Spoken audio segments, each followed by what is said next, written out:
A while back I trained an early version of ChatGPT to generate a beer recipe, and the result was, well, fine. But the world of AI has progressed a lot since then, so now I'm challenging the latest GPT-4 model of ChatGPT to a bigger challenge: to design a recipe for dark Weizenbock. I'm following that step by step, then pitting the beer against a formidable opponent, Grandmaster homebrewer Matthew Herrold. He's designing his own dark Weizenbock using a detailed scientific approach. Next week I'll be brewing his beer, and then we'll pit the two beers against each other to a tasting panel of professional judges. ChatGPT versus Grandmaster homebrewer, who will win? So I've had a conversation with ChatGPT to figure out this dark Weizenbock recipe. Now the model I'm using here is GPT-4. That's the one that comes with ChatGPT Plus, the paid version. I find it quite a lot better than version 3.5 of GPT, and it's particularly good with reasoning, so I think this is going to really help. So here's what I said to ChatGPT. Rather than just ask it for a recipe just right out of nowhere, I wanted to check that it knew something about the style. And I found that if you have these sort of conversations where you, first of all, let's start by talking about what the beer is, then that is going to lead to a better recipe in the end. So I started off by saying, explain in detail the beer style of dark Weizenbock from a recipe perspective. And it came here and told me a little bit about the style, that it is a German beer style. It is a dark wheat beer. And it really understood that, it's basically a rich, malty sort of bock style beer from a wheat perspective. And then it goes through and it talks about each of the ingredients. So the malt bill, the yeast, the hops, and the water, and all sorts of things like that. So let's take a look at what it came up with. Well, it says that the mix is something like 50% wheat and 50% barley. I'd say that was spot on. Also that you'd want to use a type of malt that's going to give a bit of dark color to it. So Munich malt, Vienna malt, and dark wheat malt. For yeast, it recommends a German wheat yeast.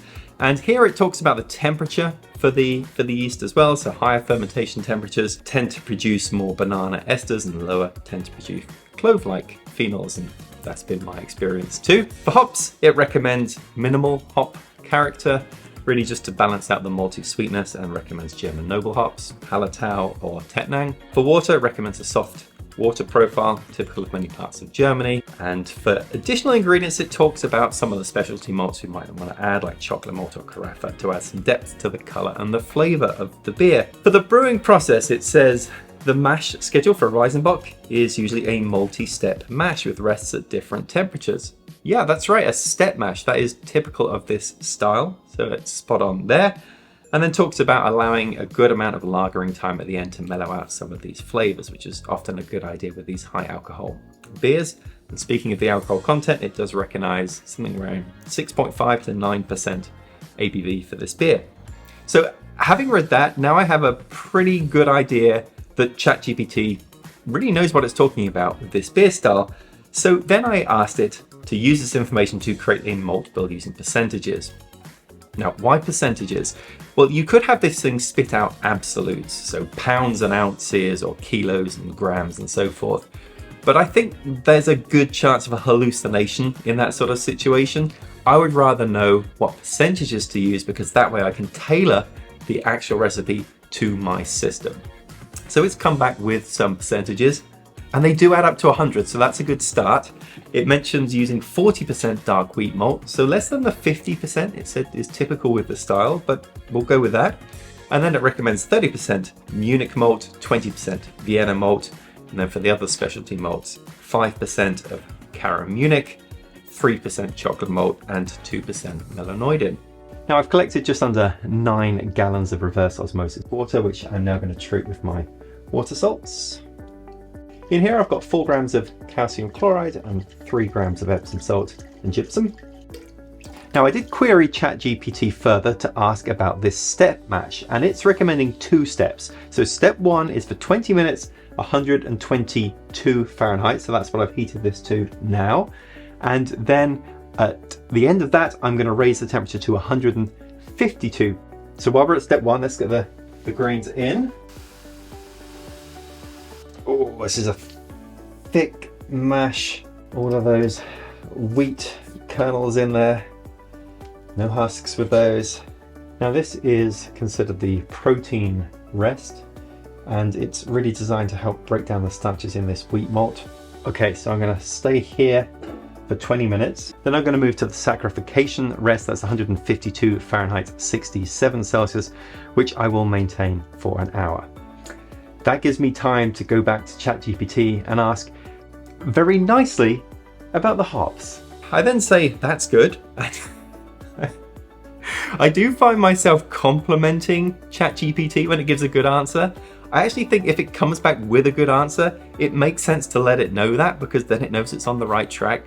Maybe just like being nice to the AI seems to give you better answers, or will help when these things are overthrowing us at some point in the future.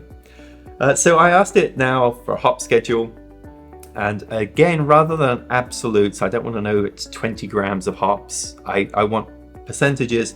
Well, not percentages actually. I want hop times, so when I should add it into the boil, and also IBU amounts. And that way I can tailor this again to my system. So it doesn't know what my alpha acids are for each one of my hops, so I can figure that out by using these IBU numbers. So it recommends for the 60-minute addition to use Hallertau Mittelfrüh to get 20 IBU, and then adding a Tettnang addition at 20 minutes for an additional 5 IBU. Both seem very reasonable, and it tells me a little bit here about what that will add into the beer. So that works out as 39 grams of Hallertau Mittelfrüh, which I will add at the start of the boil now.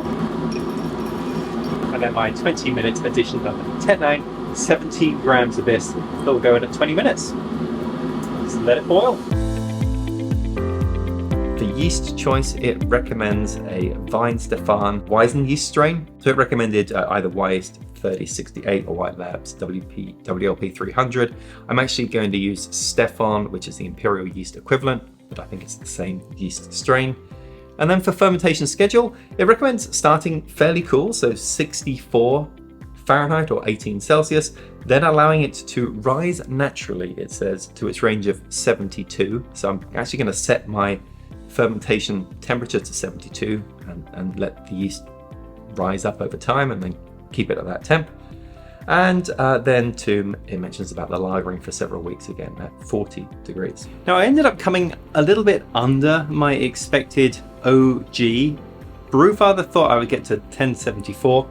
Ended up getting to 1067, so not a disaster, but I do find with wheat heavy beers, it's often a bit harder to get the conversion done. Anyway, I've chilled the beer down to around 64 Fahrenheit as ChatGPT mentioned, and now I'm going to add in my yeast. With the yeast added, I'll bump the temperature up to 72 Fahrenheit or 22°C. All right, Norm, this is going to be interesting. So this... Wait, I love Guinness. Yeah, it looks like a Guinness. Doesn't it look like Guinness?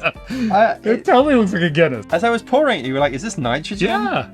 It's not, but it's got those tight bubbles. Funky head. It does. It looks like that tight nitrogen, creamy bubbles. Yeah. Right, so this is the style of a Weizenbock. Okay. Which is a German wheat beer style. Okay. And specifically it's dark Weizenbock. Right. This should be quite aromatic. Definitely getting some of those sort of Hefeweizen kind of esters of it. Maybe, exactly. They say banana or clove. Right. I think maybe a little more on the banana side than the clove side. Yep. Right, let's try it. Can we do it? Yeah. Okay, cheers. Cheers. Oh, but that's really lovely. It's malt forward, for sure. But on the finish, you definitely get the Hefeweizens that we were talking about, the clove and the banana, mostly banana. Definitely get that on the finish of this beer. Yep, 100%. My brain is confused drinking this because it's like, say, you look at it, it's like, this is a dark beer. Yeah. I tasted immediately sort of the roasty notes to this beer from that darker grain. Right. And then I get all the banana stuff, which is like such an unusual combination. Right. I gotta say, this one's really pleasant.